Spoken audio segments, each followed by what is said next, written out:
Hello मेरे प्यारे प्यारे बच्चों। क्लास 11th में पढ़ने वाले बच्चों ने रिक्वेस्ट करी थी कि सर इकोनॉमिक्स का भी पूरा प्लानर हमें बताइए कि फाइनल एग्ज़ाम्स में कौन सी चीज़ें इंपॉर्टेंट हैं और क्या क्या हम पढ़ कर जाएँ। इकोनॉमिक्स में प्रॉब्लम ये आती है कि इसके अंदर हैं दो पार्ट्स, माइक्रो इकोनॉमिक्स और स्टैटिस्टिक्स। कुछ बच्चों को माइक्रो इकोनॉमिक्स आसान लगती है, कुछ को स्टैटिस्टिक्स आसान लगती है। अब मज़ेदार बात यह है कि एग्ज़ाम में आपका 40 मार्क्स का माइक्रो भी आएगा, 40 मार्क्स का स्टैटिस्टिक्स भी आएगा। तो ये वीडियो पूरी एंड तक ध्यान से देखना। आपको पूरा ब्रेकअप दिया है चैप्टर वाइज, किसमें आपको क्या पढ़कर जाना है, क्योंकि 2 महीने के अंदर आप अगर इंपॉर्टेंट चीज़ें अच्छे से कवर करके जाओगे तो आपके मार्क्स ज़्यादा आएंगे। और वीडियो के एंड में दूंगा एक इंपॉर्टेंट अपडेट उन सभी सिंसियर स्टूडेंट्स के लिए जो करना चाहते हैं अपनी तैयारी हमारे साथ। तो सबसे पहले वीडियो शुरू करता हूं आपके माइक्रो इकोनॉमिक्स से। माइक्रो इकोनॉमिक्स में देखो बच्चों, आपका जो चैप्टर नंबर 1 है, बेसिकली वो यूनिट नंबर 1 भी है जो एग्ज़ाम में आता है 4 मार्क्स का। अब ये एक थ्योरी चैप्टर है जिसमें आपको सिंपली किस इम्पॉर्टेंट टॉपिक पर फोकस करना है, वो है पीपीसी और आपकी सेंट्रल प्रॉब्लम्स। अब इस पर आपसे कोई भी क्वेश्चन पूछ सकता है। तो 3 सेंट्रल प्रॉब्लम्स हैं, उन्हें अच्छे से पढ़ जाओ। और पीपीसी से रिलेटेड जो चीज़ें हैं उसमें rightward shift, leftward shift, PPC की प्रॉपर्टीज़ और कब कब पीपीसी के अंदर थोड़ा रोटेशन हो सकता है, ये सारी चीज़ें आपसे क्वेश्चन में पूछ सकता है। दूसरा चैप्टर जो है वो थोड़ा सा इंपॉर्टेंट है, इसलिए येलो कलर कर रखा है। येलो कलर करने वाले चैप्टर्स में से जनरली क्वेश्चन 4 से 6 नंबर का आता है और इसमें एप्लीकेशन बेस्ड क्वेश्चन भी आता है। अब कंज्यूमर इक्विलिब्रियम में आपको क्या करना है, देखो इसमें 2 अप्रोचेज़ हैं। पहली बात यूटिलिटी अप्रोच और इंडिफरेंस कर्व अप्रोच, दोनों हैं अप्रोचेज़ को आपको अच्छे से पढ़ना है, कोई भी आ सकती है। लेकिन अगर मैं बात करूं इंडिफरेंस कर्व अप्रोच ज़्यादा इंपॉर्टेंट होती है एग्ज़ाम के अंदर, तो उसका एक क्वेश्चन ऑलमोस्ट शॉर्ट मान कर चलो कि वो आएगा ही आएगा। लेकिन हाँ, इसके डायग्राम की अच्छे से ज़रूर प्रैक्टिस करके जाना। बहुत सारे बच्चे डेस्क का डायग्राम नहीं बनाते। बाकी यूटिलिटी अप्रोच भी आपको पढ़नी है जिसमें 2 कमोडिटीज़ जो है वो थोड़ा सा ज़्यादा इंपॉर्टेंट है। और खासकर उसमें मैं बता देता हूँ कौन सा क्वेश्चन आपको करना है, जिसमें वो आपसे कुछ ग्रेटर देन या लेस देन ऐसे सिंबल देकर पूछता है कि कंज्यूमर कैसा बिहेव करेगा। यानी कि प्राइस बढ़ गया या एमयू कम हो गया या एमयू बढ़ गया तो how will the consumer react. वो स्पेशल क्वेश्चन जो हमने डिस्कस भी करे हैं वो वाले आप ज़रूर अच्छे से करना।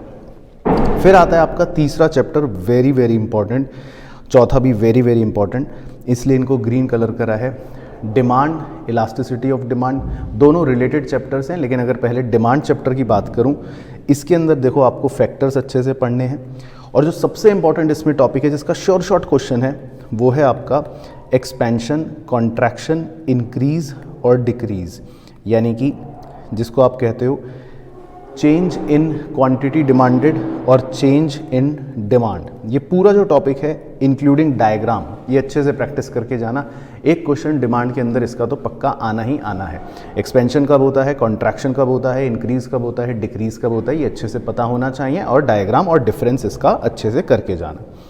इसके अलावा इलास्टिसिटी ऑफ डिमांड में ज़्यादा फोकस आप न्यूमेरिकल्स पर ही करना। एक न्यूमेरिकल 4 नंबर का इसमें आ सकता है।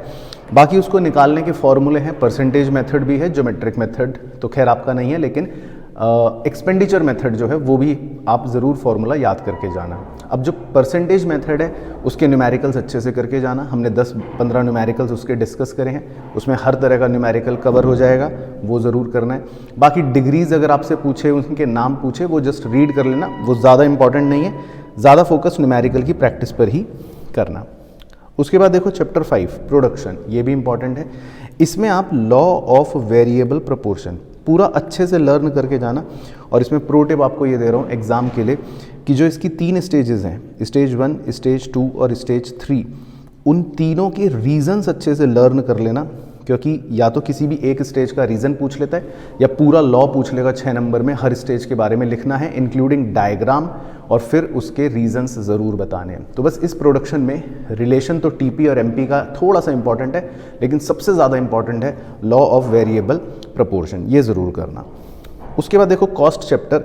कॉस्ट चैप्टर भी इंपॉर्टेंट चैप्टर है, 4 नंबर का क्वेश्चन इसमें आ जाता है और कई बार तो 6 नंबर का भी आ सकता है। अब कॉस्ट में 2 चीज़ें ज़्यादा रेलिवेंट होती हैं। एक होते हैं रिलेशनशिप्स, अब इसमें तरह तरह के रिलेशनशिप्स हैं, वो बहुत अच्छे से आने चाहिए। और दूसरा इसमें न्यूमेरिकल्स। तो ये एक बड़ा चैप्टर है, आप इस पर टाइम इन्वेस्ट करो, लेकिन आपका वो टाइम वर्थ इट रहेगा क्योंकि इसका क्वेश्चन 100% है। एक तो आएगा ही आएगा और हो सकता है 2 आ जाए। न्यूमेरिकल्स ऑब्वियसली आपको पता है फॉर्मूला बेस्ड हैं, वो आपको 10-15 न्यूमेरिकल इसके कम से कम प्रैक्टिस करने ही चाहिए, ताकि तभी सारी वैरायटी कवर होगी। बाकी रिलेशनशिप्स की बात करूं तो इसमें भी कम से कम आपके 4-5 इंपॉर्टेंट रिलेशनशिप्स हैं। AC MC का रिलेशनशिप, AVC और MC का रिलेशनशिप, TC और MC का, TVC और MC का, और सबसे इंपॉर्टेंट लिख रहा हूँ उसको ज़रूर करना, इग्नोर मत करना, AC AVC और AFC इन तीनों का ट्रिपल जो रिलेशनशिप है विद डायग्राम, ये बहुत इंपॉर्टेंट है। इसके बाद चैप्टर 7 रेवेन्यू, छोटा चैप्टर है, इसको आप लास्ट में कर सकते हो, इसमें ज़्यादा चीज़ें हैं भी नहीं।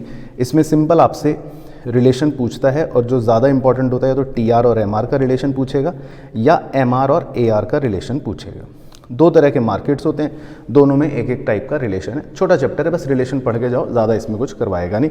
न्यूमेरिकल भी आएगा तो वो ईजी फॉर्मूले पर बेस्ड रहेगा। उसके बाद प्रोड्यूसर्स इक्विलिब्रियम, ये इंपॉर्टेंट है, 6 नंबर का इसका डायरेक्ट क्वेश्चन आता है। इसको तो सबसे पहले कर लो, क्योंकि इसमें एक ही अप्रोच है, MRMC अप्रोच, उसका डायग्राम कर लो, कंडीशन पढ़ लो, और उसका शेड्यूल भी जो हमने बनाया वो कर लो। एक ही क्वेश्चन है, एक ही टॉपिक है, उसमें वही इंपॉर्टेंट है, वही क्वेश्चन आता है, सिंपल प्रोड्यूसर इक्विलिब्रियम एक्सप्लेन करना, दैट्स इट। तो वो तो बहुत छोटा और ईजिली हो जाएगा। उसके बाद चैप्टर 9 जो है आपका सप्लाई और इलास्टिसिटी, ये आप डिमांड के साथ लिंक करके कर सकते हो, क्योंकि इसके अंदर भी सप्लाई को अफेक्ट करने वाले फैक्टर्स थोड़े से इंपॉर्टेंट है। बाकी expansion, contraction, increase, decrease, same topic जैसे डिमांड में चलते हैं वो यहाँ पर भी इंपॉर्टेंट है। And again elasticity of supply निकालने के जो न्यूमेरिकल्स हैं वो सेम फॉर्मूला है हालांकि डिमांड की तरह, तो वो भी आपका इंपॉर्टेंट है। तो इस चैप्टर को आप कहीं ना कहीं डिमांड से लिंक करके पढ़ लोगे तो बहुत आसान लगेगा, डिमांड के बाद ही पढ़ लोगे तो इनफैक्ट और ज़्यादा ईजी हो जाएगा, तो इस बात पर भी आप फोकस कर सकते हो। बाकी chapter number 10 forms of market में आपको सिंपल कोर्स के अनुसार परफेक्ट मार्केट पर ज़्यादा फोकस करना है, इसके सारे फीचर्स अच्छे से कर जाना। खासकर जो एक फीचर है वो लिख रहा हूँ आपको कि फर्म इज़ प्राइस टेकर, वो वाला फीचर थोड़ा ज़्यादा इंपॉर्टेंट होता है, तो उस पर फोकस करना।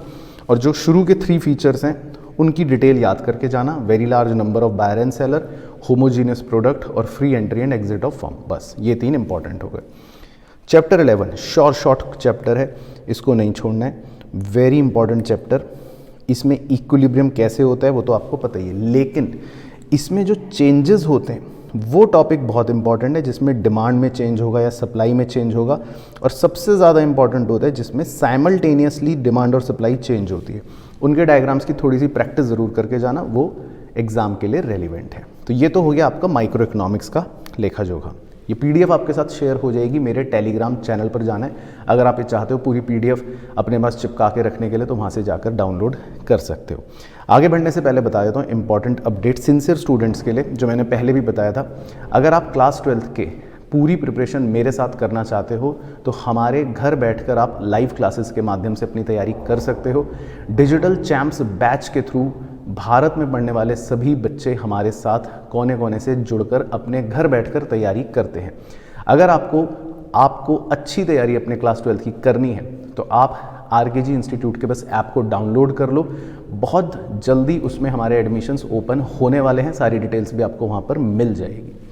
बाकी आगे बढ़ता हूँ स्टैटिस्टिक्स पर। स्टैटिस्टिक्स में देखो वेरी सिंपल, जो शुरू के 4 चैप्टर है, पहले 2 तो इंट्रोडक्शन ही है, इनको तो बिल्कुल लास्ट मोमेंट पे करना, थ्योरी चैप्टर है, ज़्यादा रेलिवेंट नहीं है। इसके बाद collection of data, collection of data जो है इसमें थोड़ा सा आपके लिए थ्योरी इंपॉर्टेंट है, 4 नंबर तक की थ्योरी आ जाती है। प्राइमरी और सेकेंडरी डेटा पढ़ के जाना, क्या डिफरेंस है, और खासकर सेकेंडरी डेटा जो है उसके क्या सोर्सेज होते हैं, लेकिन प्राइमरी डेटा पर फोकस करना, जिसमें अलग अलग आपको तरीके दे रखे हैं कि किस तरह से हम प्राइमरी डेटा को ऑब्टेन कर सकते हैं। उसमें किसी का भी मेरिट या डीमेरिट पूछ सकता है, चाहे वो इंटरव्यू मेथड हो, क्वेश्चनर मेथड हो, कोई सा भी हो। इसके बाद ऑर्गेनाइजेशन ऑफ डाटा, ये भी कम इम्पॉर्टेंट चैप्टर है। इसमें बेसिक थ्योरी है, जो क्लास नोट्स आपको लिखवाए हैं वो पढ़ना, थोड़े से ऑब्जेक्टिव या लिमिटेशन ये सब चीज़ें इसमें पूछ सकते हैं। अब आपको स्टैटिस्टिक्स की तैयारी अच्छी टाइम देकर करनी चाहिए चैप्टर 5 से शुरू। देखो टैबुलर प्रेजेंटेशन, टैबुलेशन जिसको बोलते हैं, उसका एक न्यूमेरिकल क्वेश्चन एग्जाम में जनरली आ जाता है कि आपको बोलेगा टेबल बनाओ, डेटा दे देगा, तो थोड़ा सा एनालाइज करके आपको एक पूरा टेबल का स्ट्रक्चर बनाना पड़ेगा। उसके कम से कम 3 से 4 क्वेश्चन ज़रूर प्रैक्टिस करो तो आपका फ्लो बन जाएगा। इसके बाद चैप्टर नंबर 6 जिसमें आपको डायग्राम्स बनाने, अब इसमें इंपॉर्टेंट होते हैं आपके तो तरह तरह के बार डायग्राम है अलग अलग वैरायटी के, सब डिवाइडेड बार डायग्राम, मल्टीपल बार डायग्राम्स, ये सारे बार डायग्राम्स अच्छे से प्रैक्टिस करके जाना। इस चैप्टर में टाइम लगाओ कोई बात नहीं, पर इंपॉर्टेंट है। Same goes for chapter number 7 graphic presentation. उसमें एक क्वेश्चन शॉर्ट होता है जनरली ओजाइव्स बनाने का, लेस देन, मोर देन, किसी भी तरह की सीरीज़ दे रखी हो, कैसे आपको लेस देन में कन्वर्ट करना है, कैसे आपको मोर देन में कन्वर्ट करना है, वो अच्छे से आना चाहिए। और लेस देन और मोर देन में कन्वर्ट करके उसके ओजाइव्स बनते हैं, तो ओजाइव्स की प्रैक्टिस करके जाना। ग्राफिकल रिप्रेजेंटेशन में ओजाइव्स ही बहुत ज़्यादा इंपॉर्टेंट है। इसके बाद चैप्टर नंबर 8 एंड 9 की बात करूं, जिसको आप मीन, मीडियन, मोड बोलते हो। मीन में देखो इंडिविजुअल सीरीज़ होगी, वो थोड़ा सिंपल है। इसके अलावा डिस्क्रीट सीरीज़ वो भी आप कर लेते हो, लेकिन जो कॉन्टिन्यूस सीरीज़ होती है उसको ज़रूर प्रैक्टिस करना। सेम गोज़ फॉर मीडियन और सेम गोज़ फॉर मोड। अच्छा, पहले मोड पर ही आ जाता हूँ क्योंकि लिख दिया। कॉन्टिन्यूस सीरीज़ के अंदर जो ग्रुपिंग मेथड है उसको ज़रूर अच्छे से करना, उस पर क्वेश्चन कई बार पूछ लेता है। बाकी मीडियन निकालने का कॉन्टिन्यूस सीरीज़ में फॉर्मूला है, उसकी प्रैक्टिस करनी है। मीन निकालने का कॉन्टिन्यूस सीरीज़ में फॉर्मूला है, उसको प्रैक्टिस करना। अब जो बच्चे इग्नोर मारते हैं वो प्रो टिप दे रहा हूँ इस चैप्टर में क्या करना है, खासकर मीन के अंदर या मोड और मीडियन के अंदर भी, जिसमें हमसे कुछ गलती करवा देता है। वो कहता है आपने एक आइटम गलत ले लिया, वो क्वेश्चंस करना, यानी कि करेक्टेड मीन या करेक्टेड मोड या करेक्टेड मीडियन निकालने वाले क्वेश्चंस पर फोकस करना। एक क्वेश्चन एग्जाम में वो आएगा, और दूसरा क्वेश्चन इंपॉर्टेंट दे रहा हूँ जिसमें आपको मिसिंग फिगर निकालनी पड़ती है। वो मोड, मीन और मीडियन आपको देकर रखेगा और कहेगा ये मिसिंग फ्रीक्वेंसी है, इसको फाइंड करो। बस ये 2 क्वेश्चन अच्छे से कर जाओ, चाहे बाकी दोनों पूरा सब कुछ छोड़ के चले जाना तो भी टेंशन नहीं है, एक क्वेश्चन 100% ये आएगा ही आएगा। इसके बाद है जी कोरिलेशन। इसमें तो अच्छे से फर्रे बनाकर लेकर जाना या लर्न करके जाना, जो बहुत मुश्किल है आपके लिए। कार्ल पियर्सन के जो फॉर्मूले हैं चारों प्रकार के अलग अलग मेथड के, ठीक है, लेकिन क्वेश्चन देखो आएगा, प्रैक्टिस करनी है। और रैंक कोरिलेशन जो है उसका क्वेश्चन पूछ लेता है कई बार, वो भी इंपॉर्टेंट है। तो बस यही करके जाओ। स्कैटर डायग्राम तो ऊपर से देख लेना, वो ज़्यादा बनवाता नहीं है, छोटा ही क्वेश्चन आता है, लेकिन इन दोनों पे थोड़ा ज़्यादा फोकस करना और इसके कुछ क्वेश्चन प्रैक्टिस भी कर लेना, वेरी वेरी इंपॉर्टेंट है। और लास्ट आपका होता है इंडेक्स नंबर। इंडेक्स नंबर एक अच्छा चैप्टर है, ईजी है, इसको आप पहले ही कर लो क्योंकि इसके फॉर्मूले बड़े सिंपल होते हैं, है ना। बाकी इसमें इंपॉर्टेंट लेस्पियर हो गया, पास्ची हो गया, फिशर हो गया, ये थोड़े से इंपॉर्टेंट फार्मूले हैं। बाकी इसका एक 4 नंबर के डायरेक्ट क्वेश्चन आता है, तो बस आप फार्मूले लर्न करके एक क्वेश्चन में भी सबको अप्लाई करके देख सकते हो। तो ये पूरा आपका इकोनॉमिक्स का लेखा जोखा बन गया। 40 नंबर का स्टैटिस्टिक्स और आपका 40 नंबर का माइक्रो इकोनॉमिक्स। आई होप आपको वीडियो अच्छी लगी हो, और अच्छी ना भी लगी हो तब भी जो बोला है वो बिल्कुल सच है, एग्ज़ाम के लिए बहुत इंपॉर्टेंट है। अच्छे से पढ़ाई करना अभी से आप स्टार्ट करोगे तो भी आपके पास समय है इकोनॉमिक्स में अच्छे मार्क्स सिक्योर करने का। प्रो टिप्स इकोनॉमिक्स में सिंपल है, लिखकर प्रैक्टिस करो, डायग्राम ज़रूर बनाओ, शेड्यूल ज़रूर बनाओ, और न्यूमेरिकल जो हैं स्टैटिस्टिक्स के उनके फॉर्मूले लिख लिख कर फिर अप्लाई करके क्वेश्चंस करके देखो, तो स्पीड भी बढ़ जाएगी और एग्ज़ाम का पेपर भी हो जाएगा। बाकी इन बातों का ध्यान रखना है। कोई और क्वेरी या कोई और डाउट है तो नीचे कमेंट में मुझे कर देना। ऑल द बेस्ट आपके एग्ज़ाम के लिए। बाकी नॉर्मल पढ़ाई करते रहना, मस्त रहना और स्वस्थ रहना।